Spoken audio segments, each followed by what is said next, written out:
بسم اللہ الرحمن الرحیم۔ صحیح بخاری حدیث نمبر 334۔ نبی کریم صلی اللہ علیہ وآلہ وسلم کی زوجہ محترمہ حضرت عائشہ رضی اللہ تعالی عنہا سے روایت ہے، آپ نے بتلایا کہ ہم رسول اللہ صلی اللہ علیہ وآلہ وسلم کے ساتھ بعض سفر میں تھے۔ جب ہم مقام بدا یا ذات الحبیش کے مقام پر پہنچے تو میرا ایک ہار کھو گیا۔ رسول اللہ صلی اللہ علیہ وآلہ وسلم اس کی تلاش میں وہیں ٹھہر گئے، اور لوگ بھی آپ صلی اللہ علیہ وآلہ وسلم کے ساتھ ٹھہر گئے، لیکن وہاں پانی کہیں قریب میں نہ تھا۔ لوگ ابو بکر صدیق رضی اللہ تعالیٰ عنہ کے پاس آئے اور کہا، عائشہ رضی اللہ تعالیٰ عنہا نے کیا کام کیا کہ رسول اللہ صلی اللہ علیہ وآلہ وسلم اور تمام لوگوں کو ٹھہرا دیا ہے، اور پانی بھی کہیں قریب میں نہیں ہے اور نہ لوگوں ہی کے ساتھ ہے۔ پھر ابو بکر صدیق رضی اللہ تعالیٰ عنہ تشریف لائے۔ رسول اللہ صلی اللہ علیہ وآلہ وسلم اپنا سر مبارک میری ران پر رکھے ہوئے سو رہے تھے۔ فرمانے لگے کہ تم نے رسول اللہ صلی اللہ علیہ وآلہ وسلم اور تمام لوگوں کو روک لیا، حالانکہ قریب میں کہیں پانی بھی نہیں ہے اور نہ لوگوں کے پاس پانی ہے۔ عائشہ رضی اللہ تعالی عنہا کہتی ہیں کہ والد ماجد مجھ پر بہت خفا ہوئے، اور اللہ نے جو چاہا انہوں نے مجھے کہا، اور اپنے ہاتھ سے میری کوکھ میں کچوکے لگائے۔ رسول اللہ صلی اللہ علیہ وآلہ وسلم کا سر مبارک میری ران پر تھا، اس وجہ سے میں حرکت بھی نہیں کر سکتی تھی۔ رسول اللہ صلی اللہ علیہ وآلہ وسلم جب صبح کے وقت اٹھے تو پانی کا پتہ تک نہ تھا۔ پس اللہ رب العزت نے تیمم کی آیت اتار دی اور لوگوں نے تیمم کیا۔ صحیح بخاری حدیث نمبر 335۔ حضرت جابر بن عبداللہ رضی اللہ تعالی عنہ سے بیان کیا گیا، نبی کریم صلی اللہ علیہ وآلہ وسلم نے فرمایا کہ مجھے 5 چیزیں ایسی دی گئی ہیں جو مجھ سے پہلے کسی کو نہیں دی گئی۔ فرمایا 1 مہینہ کی مسافت سے روب کے ذریعہ میری مدد کی گئی ہے، تمام زمین میرے لیے سجدہ گاہ اور پاکی کے لائق بنائی گئی۔ میری امت کا جو انسان نماز کے وقت کو جہاں بھی پالے وہاں ہی نماز ادا کر لینی چاہیے، اور میرے لیے غنیمت کا مال حلال کیا گیا، مجھ سے پہلے یہ کسی کے لیے بھی حلال نہ تھا، اور مجھے شفاعت عطا کی گئی، اور تمام انبیاء اپنی اپنی قوم کے لیے مبعوث ہوتے تھے، لیکن میں تمام انسانوں کے لیے عام طور پر نبی بنا کر بھیجا گیا ہوں۔ صحیح بخاری حدیث نمبر 336۔ ہشام بن عروہ نے بیان کیا ہے، وہ اپنے والد سے، وہ حضرت عائشہ رضی اللہ تعالی عنہا سے، انہوں نے اسماء رضی اللہ تعالی عنہا سے ہار مانگ کر پہن لیا تھا، وہ گم ہو گیا۔ رسول اللہ صلی اللہ علیہ وآلہ وسلم نے ایک آدمی کو اس کی تلاش کے لیے بھیجا، جسے وہ مل گیا۔ پھر نماز کا وقت آ پہنچا اور لوگوں کے پاس جو ہار کی تلاش میں گئے تھے پانی نہیں تھا۔ لوگوں نے نماز پڑھ لی اور رسول اللہ صلی اللہ علیہ وآلہ وسلم سے اس کے متعلق شکایت کی۔ بس اللہ رب العزت نے تیمم کی آیت اتاری، جسے سن کر اسید بن حضیر نے حضرت عائشہ رضی اللہ تعالی عنہا سے کہا، آپ کو اللہ رب العزت بہترین بدلہ دے، واللہ جب بھی آپ کے ساتھ کوئی ایسی بات پیش آئی جس سے آپ کو تکلیف ہوئی تو اللہ رب العزت نے آپ کے لیے تمام مسلمانوں کے لیے اس میں خیر پیدا فرما دی۔ صحیح بخاری حدیث نمبر 337۔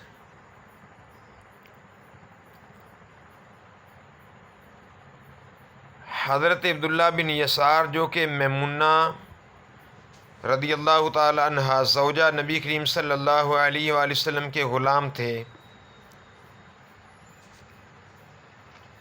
انہوں نے بیان کیا کہ نبی کریم صلی اللہ علیہ وآلہ وسلم بئر جمل کی طرف سے تشریف لا رہے تھے،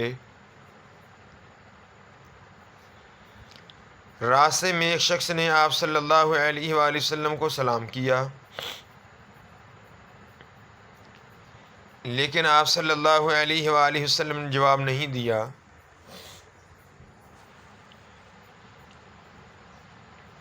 پھر آپ دیوار کے قریب آئے اور اپنے چہرے اور ہاتھوں کا مسح کیا، پھر ان سے سلام کا جواب دیا۔ صحیح بخاری حدیث نمبر 338۔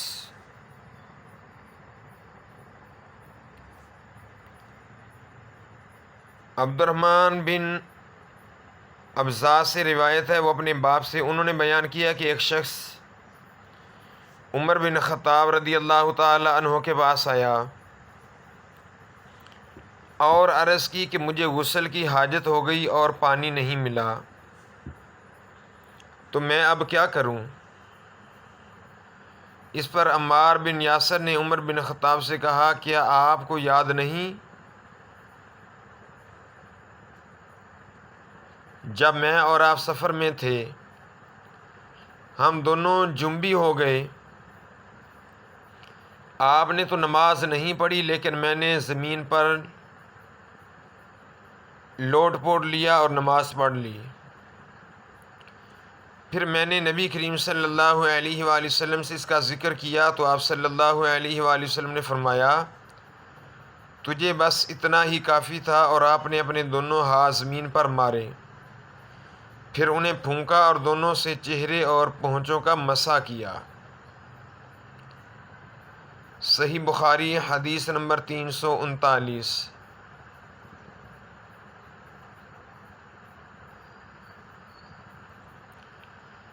عمار نے یہ واقعہ بیان کیا ہے جو پہلے گزر چکا، اور شعبہ نے اپنے ہاتھوں کو زمین پر مارا،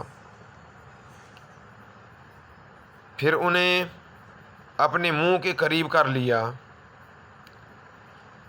پھر ان سے اپنے چہرے اور پونچھوں کا مسح کیا،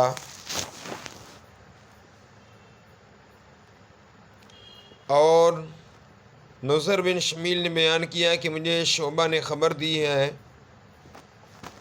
کہ میں نے زر بن عبداللہ سے سنا، وہ سعید بن عبد الرحمن بن ابزا کے حوالہ سے حدیث روایت کرتے تھے۔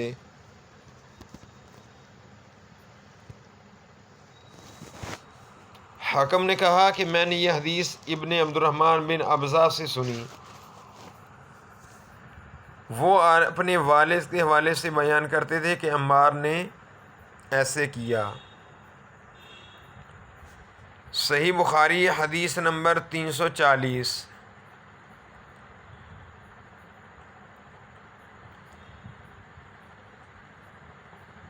ابن عبد الرحمن بن ابزا سے روایت ہے، وہ اپنے والد سے کہ وہ عمر رضی اللہ تعالیٰ عنہ کی خدمت میں حاضر تھے،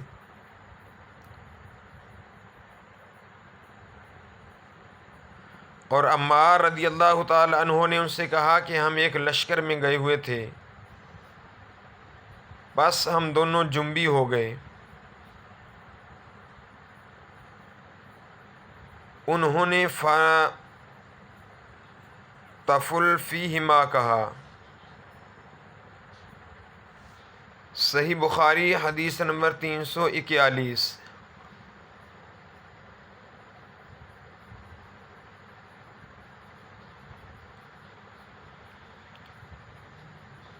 بیان کیا گیا حضرت عمار رضی اللہ تعالیٰ عنہ نے عمر رضی اللہ تعالیٰ عنہ سے کہ میں تو زمین میں لوٹ پوٹ ہو گیا۔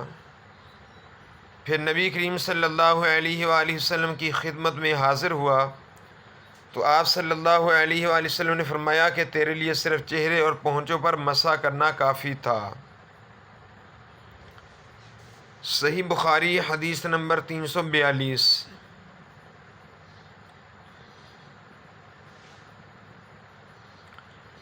حضرت عبد الرحمن بن ابزہ سے روایت، انہوں نے کہا کہ میں عمر رضی اللہ تعالیٰ عنہ کی خدمت میں موجود تھا کہ عمار رضی اللہ تعالیٰ عنہ نے ان سے کہا، پھر انہوں نے پوری حدیث بیان کی۔ صحیح بخاری حدیث نمبر 343۔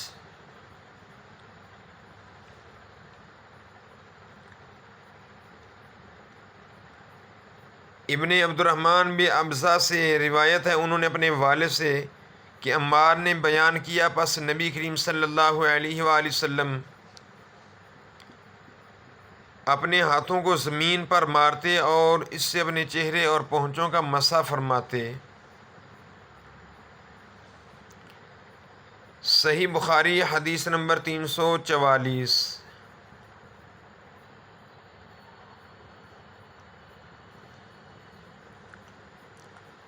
ابو رجاء نے عمران کے حوالہ سے بیان کیا،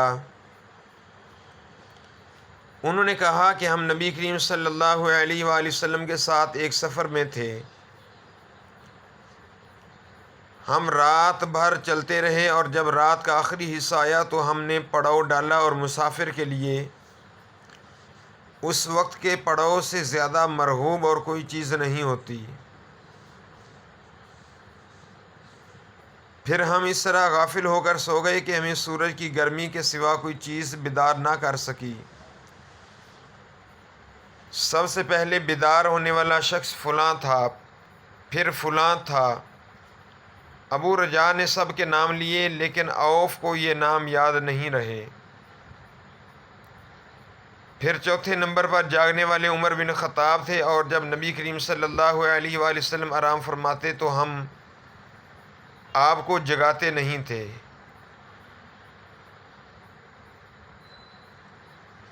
یہاں تک کہ آپ خود بخود بیدار ہوں، کیونکہ ہمیں کچھ معلوم نہیں ہوتا کہ آپ پر خواب میں کیا تازہ وحی آتی ہے۔ جب عمر رضی اللہ تعالیٰ عنہ جاگ گئے اور یہ آمدہ آفت دیکھی، اور وہ ایک نڈر دل والے آدمی تھے، پس زور زور سے تکبیر کہنے لگے۔ اسی طرح بآواز بلند آپ اس وقت تک تکبیر کہتے رہے جب تک کہ نبی کریم صلی اللہ علیہ وسلم ان کی آواز سے بیدار نہ ہو گئے۔ تو لوگوں نے پیش آمدہ مصیبت کے متعلق آپ صلی اللہ علیہ وآلہ وسلم سے شکایت کی۔ اس پر آپ صلی اللہ علیہ وآلہ وسلم نے فرمایا کہ کچھ حرج نہیں، سفر شروع کرو۔ پھر آپ صلی اللہ علیہ وآلہ وسلم تھوڑی دور چلے۔ اس کے بعد آپ صلی اللہ علیہ وآلہ وسلم ٹھہر گئے اور وضو کا پانی طلب فرمایا اور وضو کیا اور اذان کہی گئی۔ پھر آپ صلی اللہ علیہ وآلہ وسلم نے نماز پڑھانے سے فارغ ہوئے تو ایک شخص پر آپ صلی اللہ علیہ وسلم کی نظر پڑی جو الگ کنارے پر کھڑا ہوا تھا، اور اس نے لوگوں کے ساتھ نماز نہیں پڑھی تھی۔ آپ صلی اللہ علیہ وآلہ وسلم نے اس سے فرمایا کہ فلاں تمہیں لوگوں کے ساتھ نماز میں شریک ہونے سے کون سی چیز نے روکا؟ اس نے جواب دیا کہ مجھے غسل کی حاجت ہو گئی اور پانی موجود نہیں ہے۔ آپ صلی اللہ علیہ وآلہ وسلم نے فرمایا کہ پاک مٹی سے کام نکال لو، یہی تجھ کو کافی ہے۔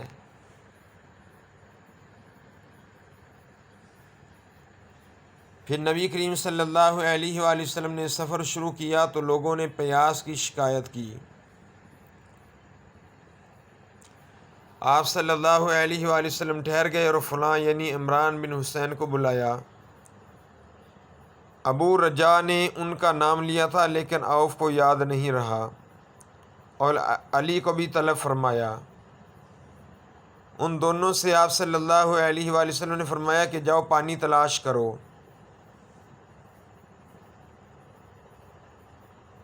یہ دونوں نکلے، راستہ میں ایک عورت ملی جو پانی کی 2 پکھالیں اپنے اونٹ پر لٹکائے ہوئے بیچ میں سوار ہو کر جا رہی تھی۔ انہوں نے اس سے پوچھا کہ پانی کہاں ملتا ہے؟ اس نے جواب دیا کہ کل اسی وقت میں پانی پر موجود تھی۔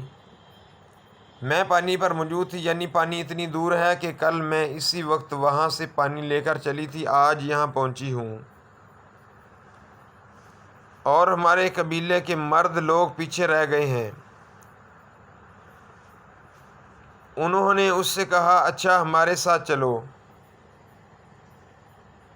اس نے پوچھا کہاں چلوں؟ انہوں نے کہا کہ رسول اللہ صلی اللہ علیہ وآلہ وسلم کی خدمت میں۔ اس نے کہا اچھا وہی جن کو لوگ صابی کہتے ہیں؟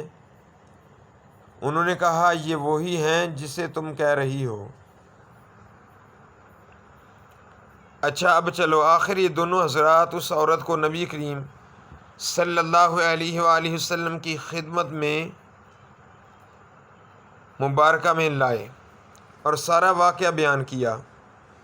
عمران نے کہا کہ لوگوں نے اسے اونٹ سے اتار لیا، پھر نبی کریم صلی اللہ علیہ وآلہ وسلم نے ایک برتن طلب فرمایا اور دونوں پکھالوں یعنی مشکیزوں کے منہ اس برتن میں کھول دیے، پھر ان کا اوپر کا منہ بند کر دیا، اس کے بعد نیچے کا منہ کھول دیا، اور تمام لشکریوں میں منادی کر دی گئی کہ خود بھی سیر ہو کر پانی پئیں اور اپنے تمام جانوروں کو بھی پانی پلائیں۔ پر جس نے چاہا پانی پیا اور پلایا، اور سب سیر ہو گئے۔ آخر میں اس شخص کو بھی ایک برتن میں پانی دیا جسے غسل کی ضرورت تھی۔ آپ صلی اللہ علیہ وآلہ وسلم نے فرمایا لے جا اور غسل کر لے۔ وہ عورت کھڑی دیکھ رہی تھی کہ اس کے پانی سے کیا کیا کام لیے جا رہے ہیں،